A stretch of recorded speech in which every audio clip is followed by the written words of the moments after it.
Baik, ketemu lagi ya kita di materi kali ini. Kita akan mempersiapkan, dan sebelumnya kita akan memahami dulu ya sebelum membuat produk. Kita persiapan dari mulai pemahaman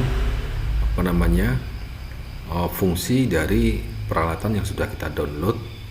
Antara lain yang kita mau bahas sekarang ini adalah manfaat dari Leonardo AI untuk project kita ke depan. Baik, langsung saja ya teman-teman. Coba masuk saja dulu di Leonardo AI-nya.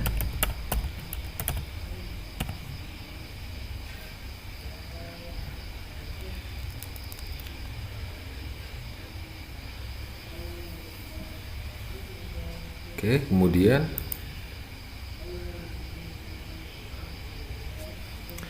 jadi begini ya teman-teman. Sedikit saya kasih intermezzonya. Jadi begini, produk kita salah satunya adalah jasa ya, jasa desain logo, di mana jasa desain logo ini memiliki harga yang relatif tinggi. Jadi biasanya saya satu desain logo paket yang sudah pernah saya singgung itu adalah 250.000 tanpa kita modal sama sekali bahkan ya untuk membuat desainnya ini. Jadi akan saya kasih gambaran, mungkin bagi teman-teman yang masih awam, misalnya nanti ada buyer yang ingin membuat logo kepada kalian, misalnya logo cafe misalnya atau coffee shop gitu. Nah, karena masih awam mungkin kan masih belum punya gambaran ini. Artinya, wah ini logonya mau saya buat yang bagaimana kan gitu kan.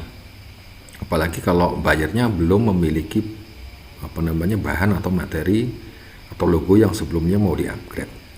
Kalau buyernya sudah memiliki logo lama misalnya mau di-upgrade, nah mungkin itu bisa dijadikan referensi untuk kita olah kembali menjadi yang lebih bagus karena di-upgrade gitu ya. Tetapi kalau belum, kemudian saya ulang lagi, ada buyer yang mau buat logo, kemudian teman-teman masih bingung, wah ini desainnya mau saya buat seperti apa gitu ya. Ini gampang saja sebenarnya. Kita minta atau cari referensi dari Leonardo AI gitu ya. Yang pertama, kita masuk ke menu generate-nya, kemudian bisa langsung teman-teman ketikkan, misalnya seperti ini, buatkan logo profesional untuk misalnya nama buyernya atau kafenya misalnya coffee morning misalnya ya, coffee morning, kemudian tagline-nya adalah anti ngantuk misalnya. Coba kita generate.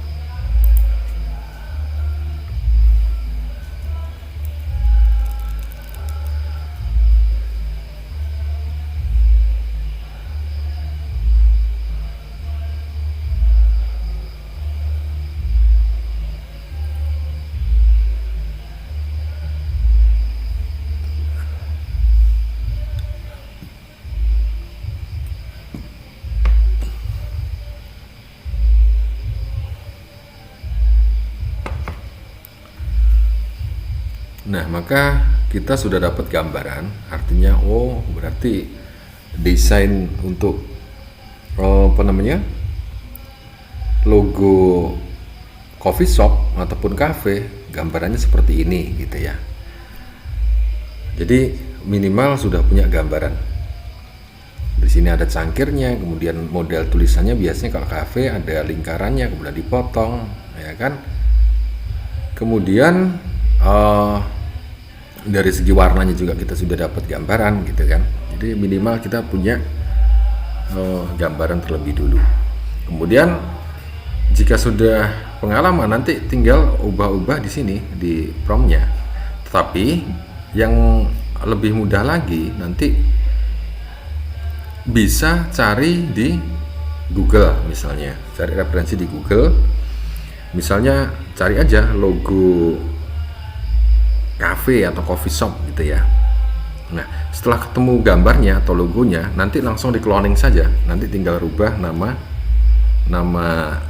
cafe yang dari Google tersebut. Misalnya seperti ini ya. Saya sudah siapkan sebenarnya. Jadi setelah kita punya gambarnya, kemudian kita masukkan ke menu ini, Describe with AI. Kemudian upload. Misalnya teman-teman sudah download dari Google misalnya, atau dari mana saja lah ya intinya. Kemudian kita cari logo yang sudah diupload. Misalnya saya contohkan seperti ini ya. Ini logo saya sendiri yang mau saya cloning.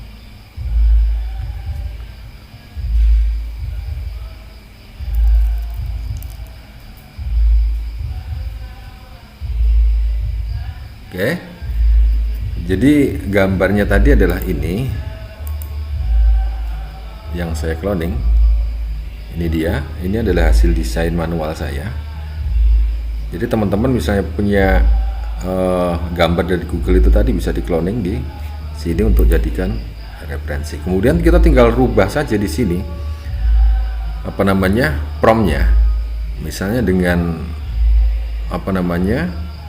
kata perintah yang sama, kita coba rubah untuk teks atau nama usahanya ya. Misalnya buyer kita adalah cafe sore misalnya, atau cafe morning misalnya. Nah, di sini dari logo sebelumnya check and bakery kita rubah misalnya coffee and food misalnya. Oke. Kemudian yang lain biarkan saja dulu. Kalau mau dirubah sebenarnya bisa saja sih. Gitu ya. Kemudian kita bisa langsung generate.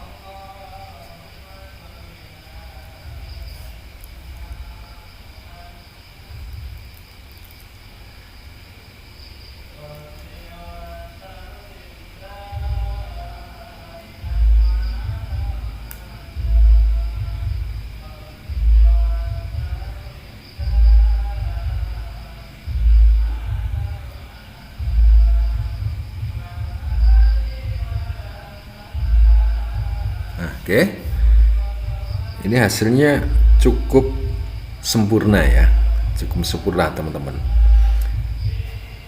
Oke, jadi cafe morning ya, coffee and food. Jadi nanti ke depan ada teknik dan trik yang lebih bisa dijadikan buat acuan lagi ya. Nah, kemudian seperti ini, misalnya, jadi semuanya berkaitan ya, dari peralatan dan tools yang sudah kita siapkan semua di awal atau sudah kita prepare di awal, semuanya itu berkaitan untuk kelancaran produk kita atau pekerjaan kita. Jadi begini, tadi yang saya cloning gambarnya ini ya.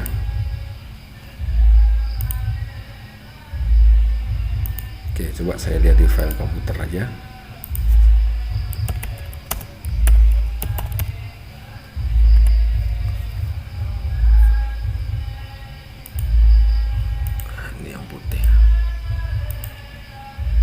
Dorang.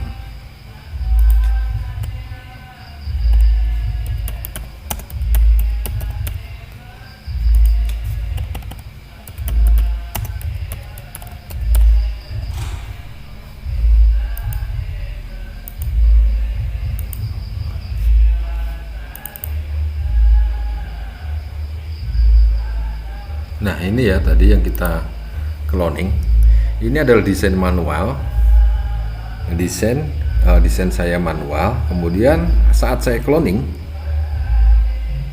hasilnya mana tadi? Hasilnya tetap beda.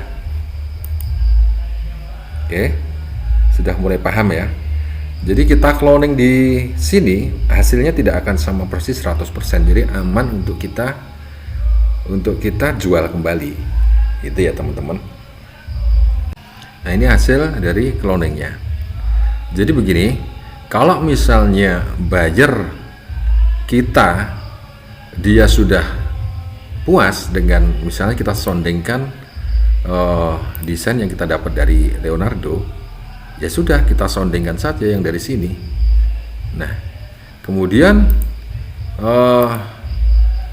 setelah mereka, oh ini saya mau logo yang ini keren misalnya, ya sudah kita nggak perlu sibuk-sibuk kita desain manual lagi gitu ya, paham ya? Tetapi kalau mereka misalnya ada model yang lain nggak misalnya, ya sudah kita buatkan lagi dengan desain-desain manual, dengan cara desain manual gitu ya.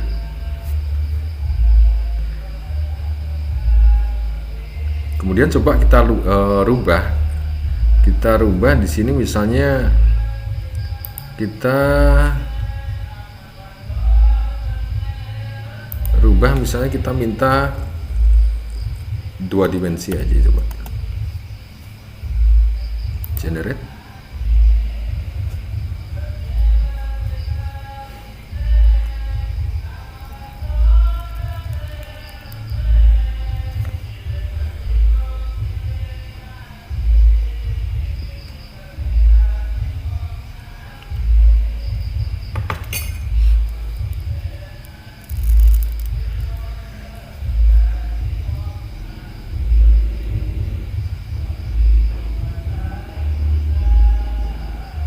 Oke. Nah, hasilnya lebih keren ya saat kita minta 2 dimensi. Gitu ya teman-teman. Cuman yang sering terjadi ya seperti yang mungkin sudah pernah saya singgung juga di sini di Leonardo ini. Ya dimanapun sih, artinya dimanapun, namanya AI ya. AI itu ibaratnya anak kecil yang kita suruh apapun dia nurut, tapi hasilnya belum tentu sesuai 100% dengan apa yang kita perintahkan gitu ya. Jadi kita tetap ada teknik ataupun strategi bagaimana cara memaksimalkan hasil dari AI ini. Nah misalnya di sini misalnya ada yang kurang kurang tepat, misalnya di sini harusnya coffee morning gitu ya, di sini cafe morning, maka di sini nanti kita ada teknik, kita hapus dulu kemudian kita rubah. Oke, jadi seperti itu ya, ini untuk desain logo. Kemudian jika buyer dari teman-teman misalnya dia paham kalau ini nggak original, ini buatan AI ya, namanya orang kan sekarang kan sudah banyak yang pinter ya, kok desainnya sepertinya desain hasil download gitu ya. Sebenarnya ini nggak hasil download. Jadi saat teman-teman create di sini, ini 90% ini nggak ditemukan. Jadi hasilnya ya satu ini gitu loh. Maksudnya, ini teman-teman nanti create ulang lagi, maka hasilnya akan berbeda lagi. Nggak bisa sama persis gitu, nggak bisa. Gitu ya. Kemudian jika kembali ke buyer nanti dia misalnya tanya, lah hasilnya nggak ini ya, kok kayak gambar download misalnya, ini sebenarnya jarang sih ya dia yang tahu. Nanti baru teman-teman baru nggak kok, ini memang desainnya seperti ini, maka teman-teman tinggal copy yang seperti ini, tinggal nanti dibikin dengan manual melalui Pixel Lab gitu. Itu ya teman-teman. Kemudian ada teknik vektor juga nanti ke depan. Oke, mungkin di materi kali ini sampai di sini. Kita ketemu di materi berikutnya.